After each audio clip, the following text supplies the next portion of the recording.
Good morning all. આજે સ્વાધીના આગળના દાખલા માટે આપણે આગળ વધીએ, બરાબર છે. 4.17 પહોંચ્યા હતા આપણે. 4.17ના 3 ભાગ છે, પેટા પ્રકાર છે 17A, 17B, 17C. તો 17માની રકમ જરાક ચેક કરો. ટોરોઇડ માટે આંતરિક ત્રિજ્યા આપી છે R1 25 સેન્ટીમીટર, પછી બાહ્ય ત્રિજ્યા આપી છે 26 સેન્ટીમીટર, આંટાની સંખ્યા આપી છે 3500 અને તારમાંથી વહેતો વિદ્યુત પ્રવાહ છે 11 એમ્પિયર. બરાબર. તો તમને આમાં 3 ક્વેશ્ચન પૂછ્યા છે કે ટોરોઇડની બહારના ભાગમાં ચુંબકીય ક્ષેત્ર કેટલું, ટોરોઇડનો અંદરનો જે ઘેરાયેલો વિસ્તાર હોય ત્યાં ચુંબકીય ક્ષેત્ર કેટલું, અને ટોરોઇડનો કોર ભાગ એટલે એનો ગર્ભ ભાગ, જે આપણે કેમ કોઈ વ્હીલ હોય તો એની અંદર જે ટ્યુબ હોય ને, ટાયરની ટ્યુબ, એમાં કેમ હવા ભરીએ તો જે હવા ભરેલો ભાગ છે ને એને કોર ભાગ કહેવાય. બાકી વચ્ચેનો ભાગ અને બહારનો ભાગ, અહીંયા ચુંબકીય ક્ષેત્ર કેટલું અને ટોરોઇડના કોર ભાગમાં ચુંબકીય ક્ષેત્ર કેટલું. તો આપણને એટલી તો ખબર પડે કે ભાઈ ટોરોઇડના બહારના ભાગમાં ચુંબકીય ક્ષેત્ર હું ડાયરેક્ટ 0 લખી શકું. એવી જ રીતે ટોરોઇડ વડે ઘેરાયેલ ખાલી જગ્યા છે એમાંય ચુંબકીય ક્ષેત્ર શૂન્ય થાય. તો શોધવાનું શું રહે આપણે? ટોરોઇડના કોર ભાગમાં ચુંબકીય ક્ષેત્ર શોધવાનું છે. અને ટોરોઇડના કોર ભાગમાં ચુંબકીય ક્ષેત્રનું સૂત્ર શું હતું? μ0n I. યસ, જે સોલેનોઇડનું ફોર્મ્યુલા છે એ જ આનું ફોર્મ્યુલા છે, પણ અહીંયા n બરાબર શું આવતું હતું? કુલ આંટાની સંખ્યા છેદમાં પરિઘ આવતો. અને પરિઘમાં આપણે જે ત્રિજ્યા લેતા એ ત્રિજ્યા એની સરેરાશ ત્રિજ્યા. એટલે સૌ પ્રથમ આપણે અહીંયા શું કરશી? ટોરોઇડની સરેરાશ ત્રિજ્યા શોધશી. બરાબર છે. તો હું સૌથી પહેલાં આન્સર એ લખી, પછી બીમાં સરેરાશ ત્રિજ્યા શોધી લઉં છું. આન્સર એ, ટોરોઇડના બહારના ભાગમાં એમ્પિરિયન લૂપ વડે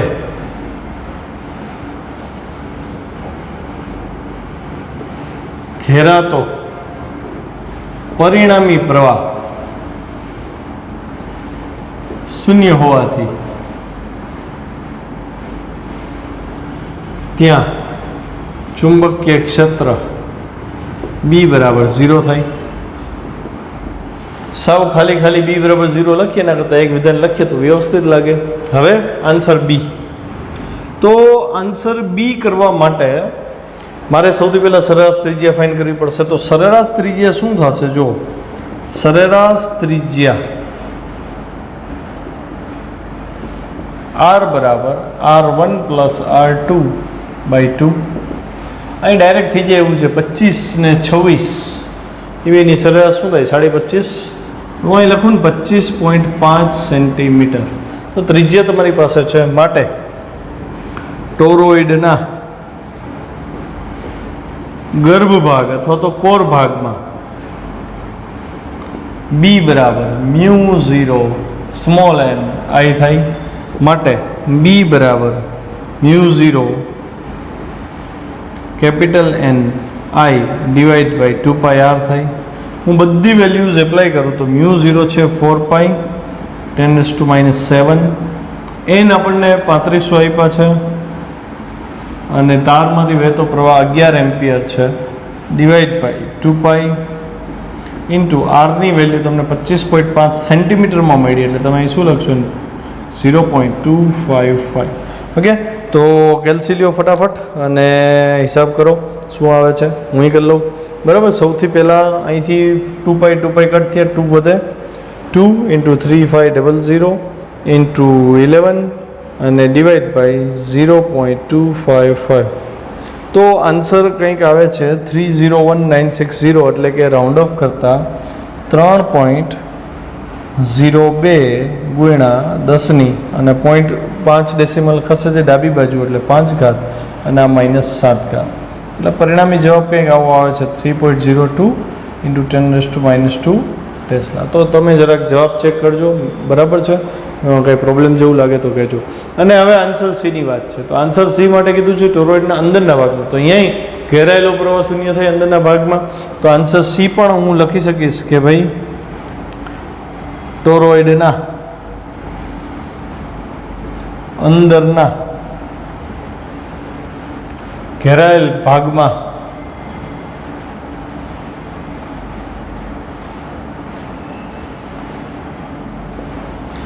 એમ્પિરિયન લૂપ વડે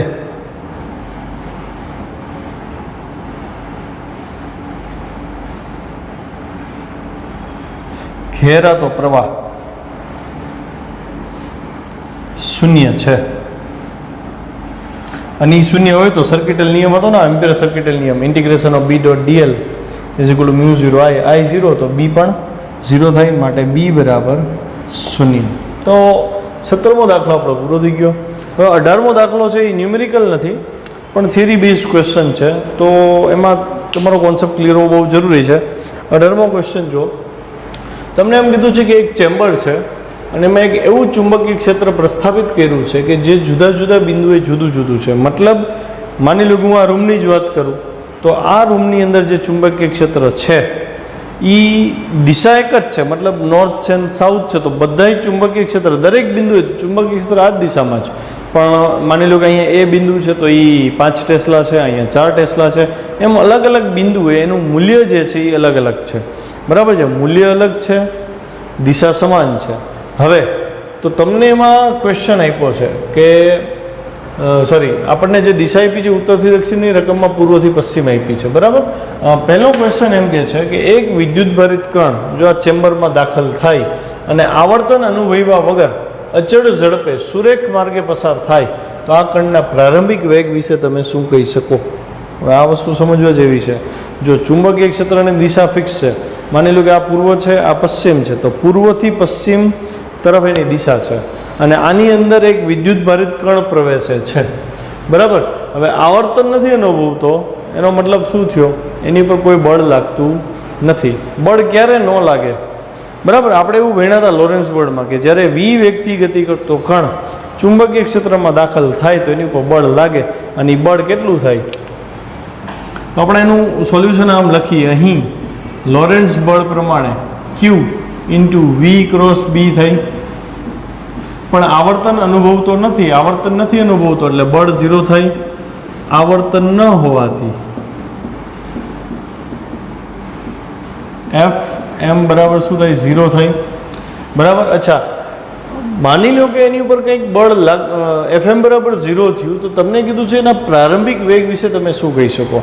હવે જો એફ એમ 0 ક્યારે થાય? તો વી ક્રોસ બી તમે કરો, વી ક્રોસ બી 0 ક્યારે થાય? વી અને બી કાં તો સમાંતર હોય અને કાં તો પ્રતિ સમાંતર હોય તો જ થાય. એટલે હું અહીં લખીશ આવું તો જ શક્ય બને જો પ્રારંભિક વેગ વી એ ચુંબકીય ક્ષેત્ર બી ને સમાંતર કે પ્રતિ સમાંતર હોય. બરાબર છે. કોઈ પણ વી વેગથી ગતિ કરતો કણ ચુંબકીય ક્ષેત્રમાં લંબરૂપે દાખલ થાય ને તો we cross બીમાં V B sign 90 થાય અને બળ લાગે તો એ વર્તુળ ગતિ કરે.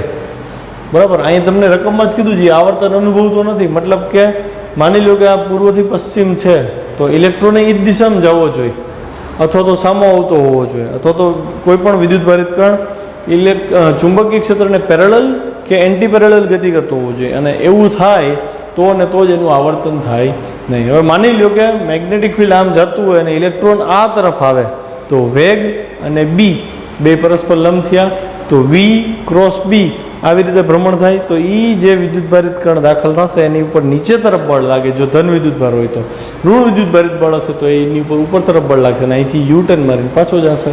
ખ્યાલ આવે છે? અચ્છા, હવે બી ઉપર આપણે આગળ વધીએ. ક્વેશ્ચન બી એમ કે છે કે એક વિદ્યુતભાર દાખલ થાય, એટલે ચેમ્બર એડ લીધી છે, પૂર્વથી પશ્ચિમનું ચુંબકીય ક્ષેત્ર છે, એમાં એક વિદ્યુતભાર દાખલ થાય છે અને જટિલ માર્ગે બહાર નીકળે છે.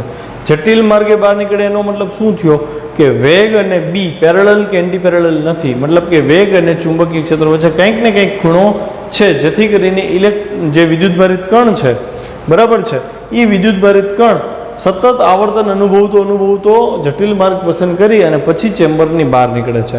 તો એમ કીધું છે કે જો તેણે વાતાવરણ સાથે કોઈ પણ અથડામણ ન અનુભવ્યું હોય તો જો એણે વાતાવરણ સાથે કોઈ અથડામણ અનુભવી ન હોય તો શું તેની અંતિમ ઝડપ તેની પ્રારંભિક ઝડપ જેટલી થાય? વિચારવો જોઈએ. આપણે એવી વાત થઈ હતી કે એફએમ બરાબર ક્યુ વી ક્રોસ બી થાય અને આ બળને લીધે જ એના સતત આવર્તન થાય. અને જો આ બળને લીધે એના સતત આવર્તન થતા હોય, બરાબર, તો આ જે બળ લાગશે એફએમ જમણા હાથના સ્ક્રૂના નિયમ મુજબ આ બેને લંબ થશે, એટલે કે એફએમ બળ એ વેગને લંબરૂપે હોય, જે વેગની માત્ર દિશા બદલી શકે,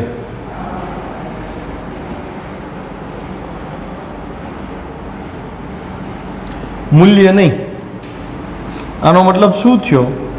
આનો મતલબ એવો થયો ને કે જે પ્રારંભિક ઝડપ અને અંતિમ ઝડપ હતી એના મૂલ્યમાં કોઈ ફરક નથી આવ્યો, કેમ કે જે બળ લાગ્યું છે, જે જટિલ માર્ગે ગતિ કરતો હતો, એટલે કે વેગ અને ચુંબકીય ક્ષેત્ર વચ્ચે કંઈક ખૂણો હતો, દર વખતે કંઈક ને કંઈક બળ તો લાગતું જ હતું, અને દર વખતે એ બળ વેગને લંબ જ હશે.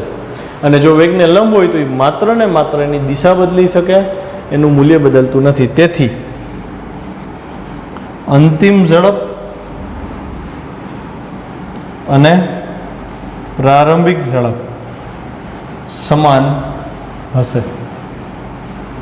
ખ્યાલ આવ્યો?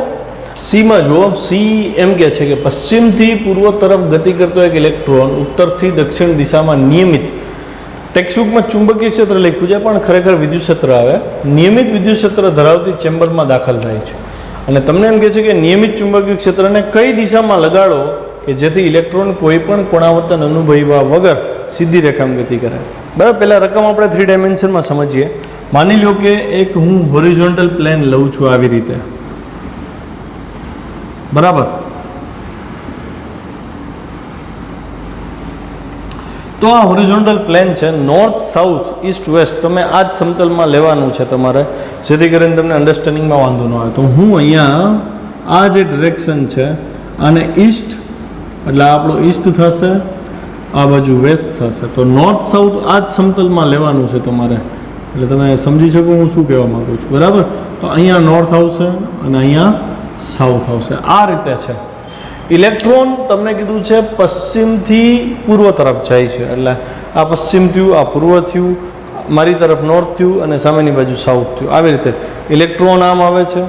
વિદ્યુત ક્ષેત્ર તમને કીધું છે ઉત્તરથી દક્ષિણ તરફ છે, એટલે વિદ્યુત ક્ષેત્ર ઉત્તરથી દક્ષિણ તરફ છે. ખ્યાલ આવ્યો? એટલે વિદ્યુત ક્ષેત્રની દિશા આ તરફ આવે છે અને ઇલેક્ટ્રોન છે એ આ તરફ જાય છે. તો તમે વિચારો છો ઇલેક્ટ્રોન ઉપર જે બળ લાગશે એ કઈ તરફ લાગશે? -q જેટલું બળ લાગે. તો -q જેટલું બળ લાગે એટલે electric field north to south છે, તો ઇલેક્ટ્રિક ફોર્સ ઇલેક્ટ્રોન ઉપર સાઉથ ટુ નોર્થ થશે. ખ્યાલ આવે? તો એનો મતલબ એવો થયો કે ઇલેક્ટ્રિક ફોર્સની ડિરેક્શન મને આવી મળે છે સાઉથ ટુ નોર્થ. આ થયો આપણો ઇલેક્ટ્રિક ફોર્સ. ખ્યાલ આવ્યો?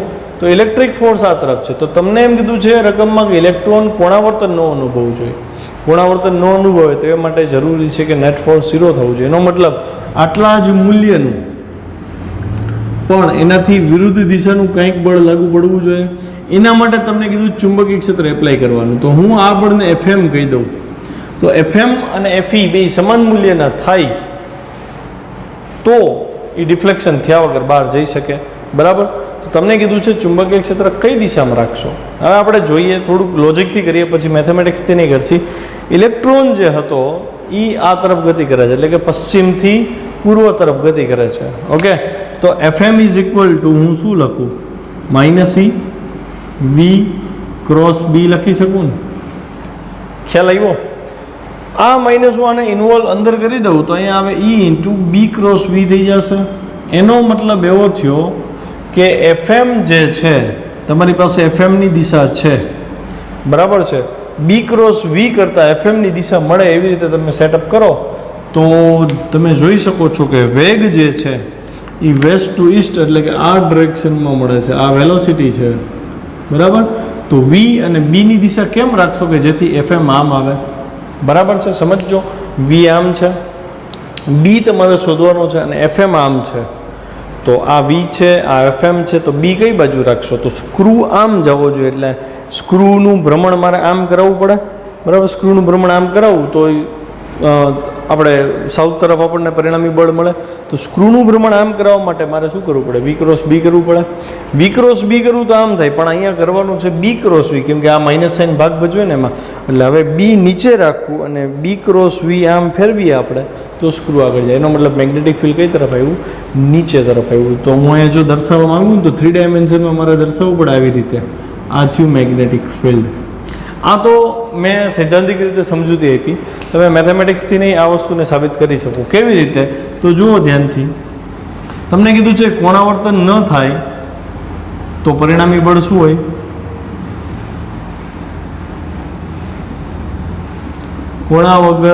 કોણાવર્તન વગર ગતિ કરતા ઇલેક્ટ્રોન માટે હું એવું લખી શકું, લોરેન્ટ્ઝ ફોર્સ F બરાબર Fe પ્લસ Fm, બેનો સદિશ સરવાળો શૂન્ય થાય. Fe બરાબર તમને ખબર છે માઇનસ E ઇન્ટુ E થાય. ઓકે, અને Fm બરાબર ખબર છે minus E into V cross B થાય, ઇઝ ઇક્વલ ટુ 0 થાય. આ ટર્મ ઓલી બાજુ જઈને શું થઈ જશે? પ્લસ થઈ જશે. અને અહીંયા માઇનસ અંદર ઇન્વોલ્વ કરી દઉં તો શું થશે? E B cross V is equal to સદિશ E.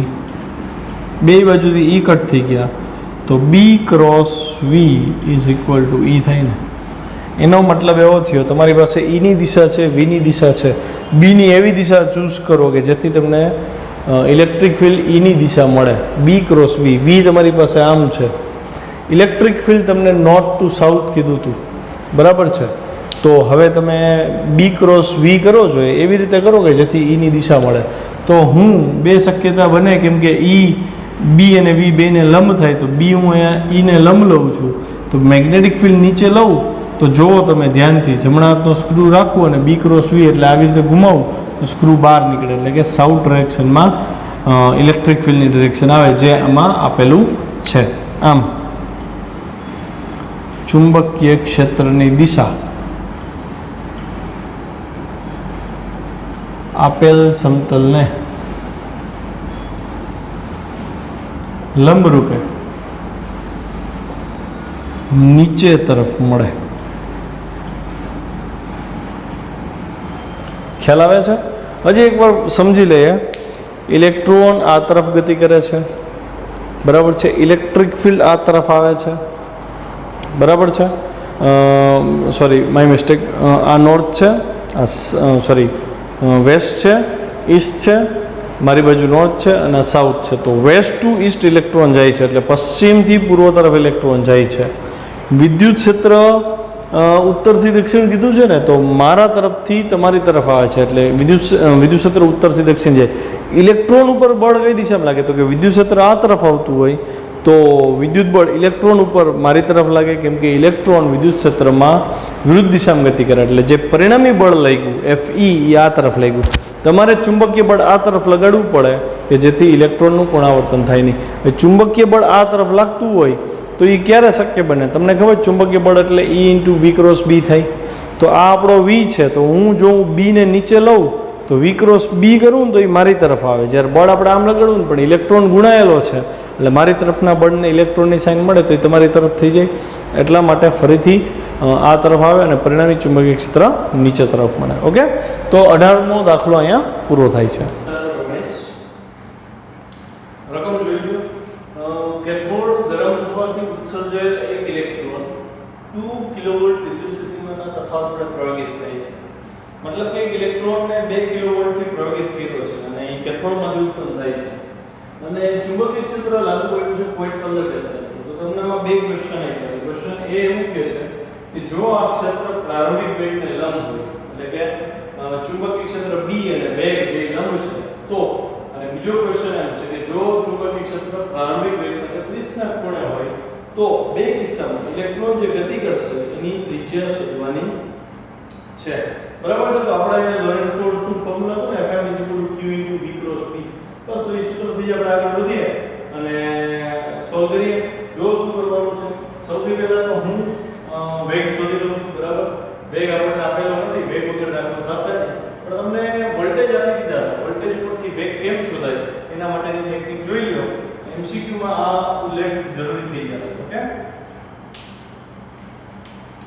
અહીં ઇલેક્ટ્રોનને પ્રાપ્ત થતી ઊર્જા કેટલી થાય? આપણને ખબર છે W બરાબર તમે 10મા ધોરણમાં ભણી ગયા છો. W બરાબર Q * V થાય. આપેલો વિદ્યુતભાર ગુણ્યા વોલ્ટેજ આ બેનો ગુણાકાર કરો એટલે કરેલું કાર્ય મળે. અહીંયા કાર્યની ઊર્જા થશે એટલે પ્રાપ્ત થતી ઊર્જા ઇલેક્ટ્રોનનો વિદ્યુતભાર અને વોલ્ટેજ થાય.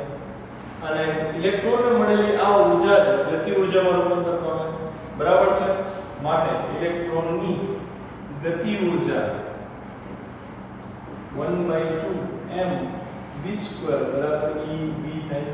એટલે કે એને આપણે આપેલી ઊર્જાનું ગતિ ઊર્જામાં રૂપાંતર થયું. હવે મારે વેગ જોઈએ છે તો કરતા બનાવીએ તો વેગનું સમીકરણ મને આવું મળે છે 2eV / m. આ મોસ્ટ ઇમ્પોર્ટન્ટ ફોર્મ્યુલા છે. નંબર આપો એટલે તમે એક્સ્ટ્રા નંબર આપી શકો છો. આનો ઉલ્લેખ ઘણી બધી વાર આવશે. હવે મારે શું કરવાનું? મારે કિંમત જ મૂકવાની રહી નહીં. શું થશે? 2 * 1/19 અને વોલ્ટેજ તમને આપ્યા 2 કિલોવોલ્ટ. 2 કિલો છે એટલે 2 × 10⁻⁴ ડિવાઇડ માસ ઇલેક્ટ્રોનનું શું લેશો? 9.1 × 10⁻30. અહીંયા પાવર 1/2 છે. આ 3 ઘાતાની અંદર બરાબર. કેન્સલ જરૂર પડશે ને? ચલો ફટાફટ કેન્સલ દો અને હિસાબ કરો શું થાય. બરાબર. હું કરું છું 2 × 1.6 ગુણ્યા 2 ડિવાઇડ બાય 9.1 તો મને મળ્યું 0.703 વેગ મને મળે છે. એક મિનિટ ઇલેક્ટ્રોન છે ને યસ. તો વેગ મને જે મળ્યો 0.703 ઇન્ટુ અને બધું ડાયરેક્ટ લઈ શકીએ આપણે. પહેલા તો પાવર ચેક કરવી પડશે. ગણતરી પછી કરીએ આપણે. 10⁻19 ઘાત 10⁻³ એટલે 10⁻16 ઘાત થઈ. 16 ઘાત અને માઇનસ 1 પ્લસ ઉપર જાય એટલે પ્લસ 31 માંથી 16 જાય તો 10⁻15 ઘાત. એટલે આપણે બધું ખોટું પડે ને. અને પહેલા 10⁻15 ઘાત થાય અને આનો હિસાબ કરી નાખું છું. બરાબર છે? 2 × 1.6 ગુણ્યા 2 ભાગ્યા 9.1 ના બરાબર છે 0.703 મળે છે. અને આનું વર્ગમૂળ આપણે શોધવાનું છે. તો એકી ઘાત છે તો વર્ગમૂળ આપણે જોતું હોય તો ઘાત ભેગી કરવી પડે. 9 × 10⁻14 ઘાત કરું છું તો 14 ઘાત કરું એટલે એક ઘાત મેં ઓછી કરી છે. ઓછી કરી તો અહીંયા 0.2 બાજુ આવશે. બરાબર. જમણી બાજુ આવે ને અહીં લખું છું 7.03 × 10⁻14. તો હવે 7.03 નું સ્ક્વેર રૂટ આપણે જોઈએ. બરાબર છે? 7.03 નું સ્ક્વેર રૂટ 2.65 અને 10⁻14 મીટર પર સેકન્ડ. તો આ આપણને ઇલેક્ટ્રોનનો વેગ મળે છે. હવે વેગ મળી ગયો. વેગ મળી જાય ને પછી આપણું કામ સરળ થઈ જાય ને. ગતિપથની ત્રિજ્યા જોઈશું. તો આપણે પેલા આન્સર A માં આગળ વધીએ. બરાબર છે? તો આન્સર A માં આપણને ખબર છે વર્તુળ ગતિ કરતા કણની ત્રિજ્યા શું થાય?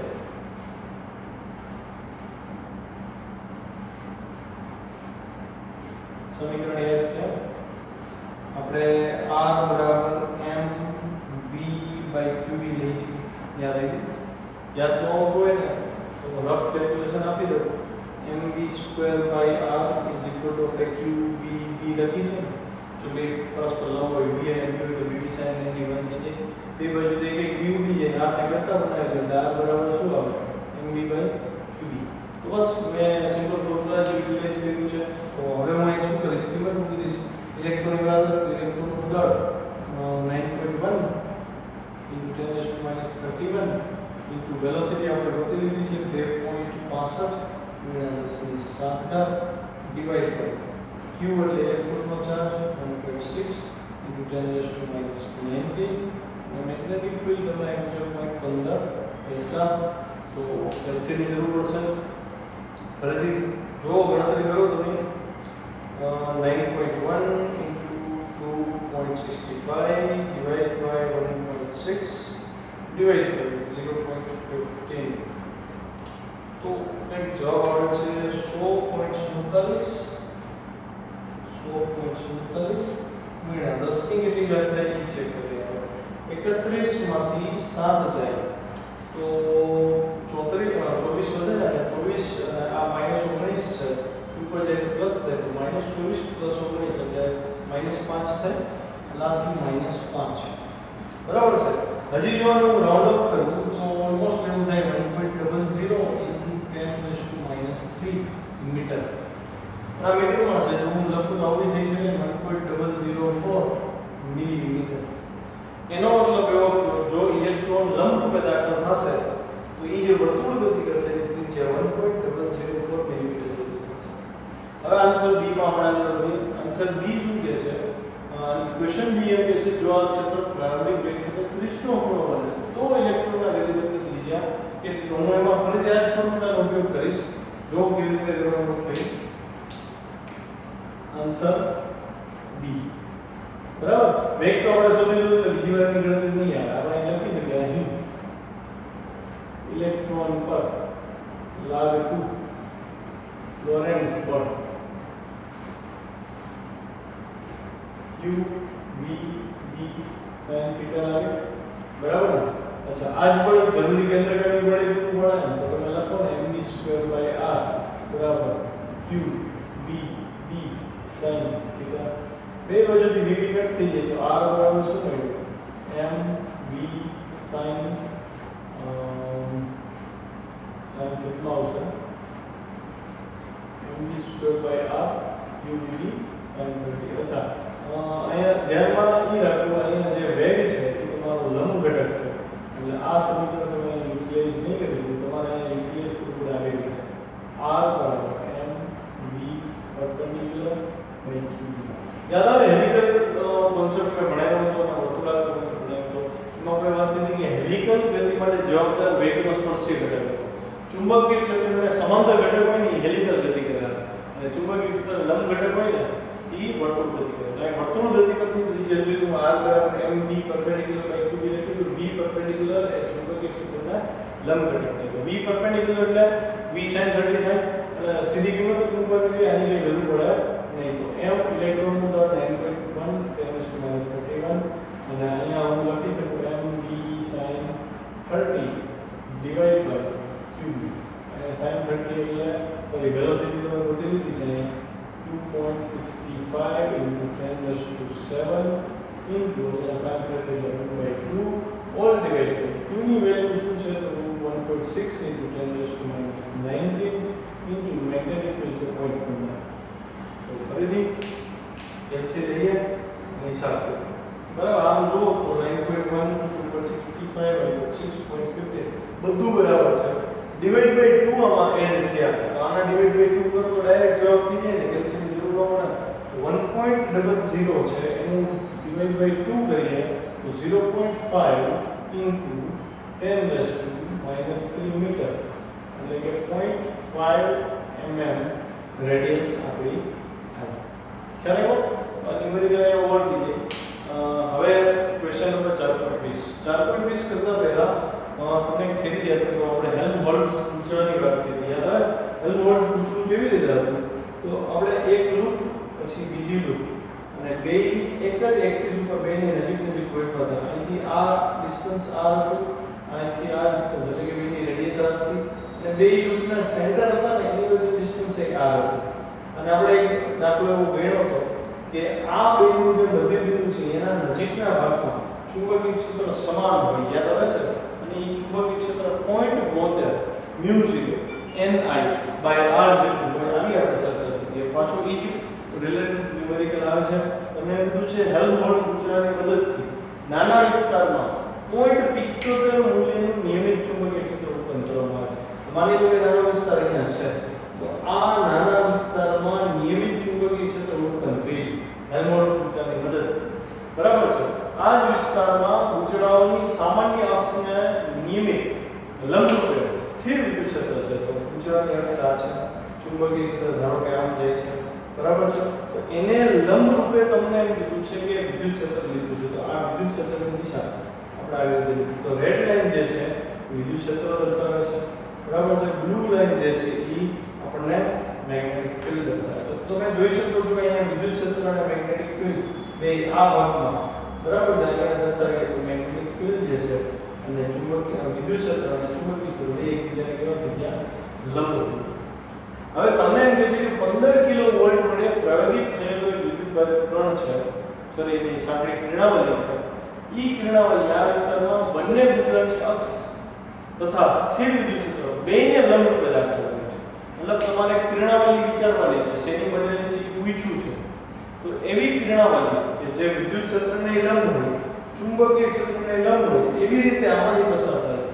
હવે આ બેયને લંબ હોય એવી કિરણાવલી કાં તો અહીંથી અંદર જાય અને કાં તો અંદરથી બહાર આવે, એવું ક્લોઝ સર્કિટ બને. બરાબર કે ક્વેશ્ચન એમ કહે છે કે જે કિરણાવલી તમે અહીં પસાર કરી એ વિદ્યુત ક્ષેત્ર બંને ગુંચળાની અક્ષ એટલે કે ચુંબકીય ક્ષેત્ર અને સ્થિર વિદ્યુત ક્ષેત્ર બેયને લંબ હોય છે. તો એ કિરણાવલી માટે તમને એમ કીધું છે કે વોલ્ટેજ એક હતા 15 કિલો વોલ્ટ, પછી વિદ્યુત ક્ષેત્રની કિંમત આપી દીધી છે 9.0 × 10⁻⁵ વોલ્ટ પર મીટર. અને આ કિરણાવલી આવર્તન અનુભવતી નથી એવું કહી દીધું છે. આવર્તન ક્યારે અનુભવે? વેગ સિલેક્ટર યાદ આવે ને, આપણે v = e/d લખ્યું યાદ છે. જો વિદ્યુત ક્ષેત્ર અને ચુંબકીય ક્ષેત્ર બે પરસ્પર લંબ હોય અને જો વિદ્યુત બળ અને ચુંબકીય બળ બે સમાન મૂલ્યના થાય, એ બે સમાન મૂલ્યના થાય તો એવા કિસ્સામાં દાખલ થતી કિરણાવલી વિચલન પામતી નથી અને સીધે સીધી બહાર નીકળે છે. અમને પૂછ્યું છે કે આ કિરણાવલી શેની બનેલી હોય એ નક્કી કરો. હવે જો આ એક યુનિક દાખલો છે, બરાબર, આની કોઈ ટેકનિક નથી, આને તમારે યાદ રાખવું પડશે કે ભાઈ અહીંયા એક વસ્તુ તો ક્લિયર થઈ ગઈ કે વિચલન નથી થતું એટલે QE = QVB થાય, બરાબર, બે બળ સરખા થશે. અહીંયા તમારે ગોતવાનો છે Q/m રેશિયો. Q/m રેશિયો ગોતી અને પછી તમે નક્કી કરી શકશો કે ખરેખર આ કિરણાવલી શેની બનેલી છે. બરાબર છે. તો સૌથી પહેલા હું શું કરીશ, તમારી પાસે વેલોસિટી નથી પણ વોલ્ટેજ આપી દીધા છે, તમારે સૌથી પહેલા વેગ શોધવો પડશે. તો વેગ શોધવો કેવી રીતે? આપણે વિદ્યુત ભારે કણ માટે એને પ્રાપ્ત થતી ગતિ ઊર્જા એ આપણે આપેલી બાહ્ય ઊર્જા QV જેટલી થાય. બરાબર છે. તો અહીંયા 1/2mv² QV છે. હું અહીંયા Q/m ને ગુણોત્તરમાં લઈ લઉં તો Q/m શું મળે આપણને? Q/m v²/2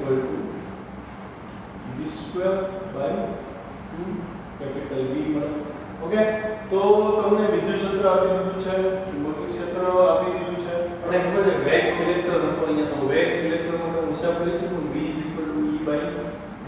યાદ આવે વેગ સિલેક્ટર તો e તમને આપી દીધું છે 9.0 × 10⁻⁵ ડિવાઇડ થાય 7.75.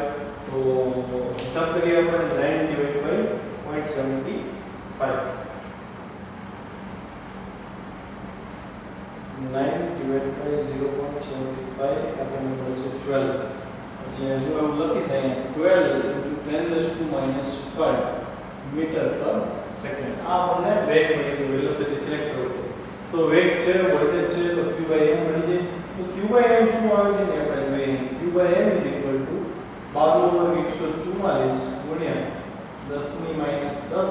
10⁻⁻10 ગુણ્યા વોલ્ટેજ 15 કિલો વોલ્ટ હતા, 15 કિલો હતા, 15 × 10⁻³ આનું સદરૂપ આપણે આપી દે 144/30 4.8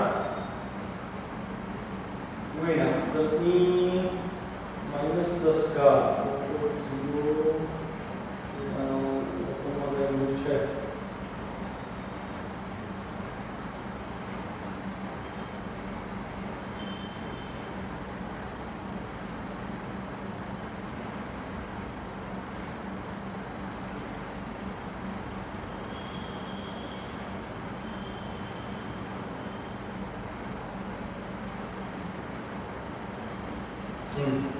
ટેક્સ્ટબુક ની રકમમાં છે અહીંયા -5 ની +5 ઘાત આવે. ડાયરેક્શન બદલે ટેક્સ્ટબુકમાં જો અહીં +5 ઘાત આવશે એટલે શું થશે? I +5 ઘાત છે અને I +5 ઘાત થશે તો અહીંયા +10 ઘાત થશે. ઓકે. હવે કરેક્શન થઈ ગયું. તો 10 ભાગ્યા અહીંયા 10 ની 10 પાવર છે ને છે 10 ની 3 ઘાત 10 ની 7 ઘાત આવી ગયું. અને એકમ શું થશે? કુલમ્બ પર મીટર. ખ્યાલ આવ્યો? તો આપણને Q/m રેશિયો મળ્યો. હવે તમને પૂછ્યું શું કે આ કિરણાવલી શેની હોઈ શકે? તો આપણે ઇમેજિન કરીએ, બરાબર. ડ્યુટેરોન માટે હિસાબ કરો. ડ્યુટેરોન માટે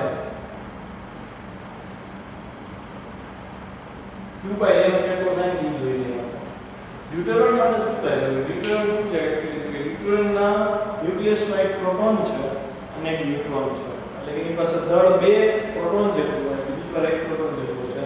એટલે વિદ્યુત ભાર એનો શું થાય? ડ્યુટેરોન 1.6 × 10⁻⁹ જ્યારે દળ કેટલું થશે? m જે છે એ 2 ટાઈમ્સ 1.67 × 10⁻⁻27 થશે. ખ્યાલ આવે? ડ્યુટેરોનનું દળ પ્રોટોનના દળથી ટ્વાઇસ એટલે કે ડબલ ગણું થાય. જો તમારે એડિશનલ લખવું હોય તો તમે લખી શકો E/2 times mass of proton. તો તમે આનો હિસાબ કરો શું આવે છે જોઈએ. 1.6 divided by 2 divided by 1.67 479 round up કરતા 0.48 આવે છે. એટલે અહીંયા 4.48 ગુણ્યા 10 ની અને -19 એટલે -17 છે. ઉપર જઈએ તો 10 ની 8 ઘાત છે. આ 10 ની 8 ઘાત ને સાદું આપો તો 4.8 ગુણ્યા 10 ની 7 ઘાત કુલમ પર મીટર. શેના માટે આવ્યું આ? ડ્યુટેરોન. તો તમે જોઈ શકો છો ડ્યુટેરોન માટે Q/m 4.8 × 10 ની 7 ઘાત છે. અને આપણે જે હિસાબ કરી Q/m જોયું એ 4.8 × 10 ની 7 ઘાત છે. તો હું એવું કહી શકું કે અહીંયા જે કિરણાવલીની વાત હતી એ એકચ્યુઅલી ડ્યુટેરોનની વાત છે. બરાબર છે? એવું પાછું તમને પૂછ્યું કે શા માટે જવાબ અજોડ નથી? જવાબ અજોડ નથી એનો મતલબ શું? ડ્યુટેરોન છે બીજા કોઈ એવા કણ છે કે જેના માટે આ વસ્તુ શક્ય બને? તો એનો જવાબ છે હા, શક્ય બને. કેવી રીતે શક્ય બને? તો કે ડ્યુટેરોનની બદલે તમે હિલિયમ-2+ લઈને આવો તો હિલિયમ-2+ માટે શું થાય? હિલિયમ-2+ માટે હું Q/m મેળવું તો હિલિયમ એટલે 2 પ્રોટોન છે એટલે 2 ટાઈમ્સ E થાય અને છેદમાં 2 પ્રોટોન 2 ન્યુટ્રોન એટલે total mass 4 times mass of proton થાય. તો તમે જો અહીંયા છેલ્લે રેશિયો 3/2 mp આના જેટલો લઈ લો. એટલે હિલિયમ-2+ માટે શક્ય છે. લિથિયમ-3+ ની વાત કરો તો લિથિયમ-3+ માટે પણ આ શક્ય થાય. કેવી રીતે શક્ય થાય? તો લિથિયમમાં 3 વાર પ્રોટોનનો ચાર્જ અને 3 પ્રોટોન 3 ન્યુટ્રોન એટલે શું આવશે? 6 ટાઈમ્સ માસ ઓફ પ્રોટોન થાય. તો આનો ગુણોત્તર છેલ્લે 3/2 mp આવે. જેનો મતલબ આ કિરણાવલી જે છે માત્ર ડ્યુટેરોન હોય એવું જરૂરી નથી. એ હિલિયમની પણ હોઈ શકે, લિથિયમ-3+ ની પણ કિરણાવલી હોઈ શકે. આ દાખલો 20 પૂરો થાય છે.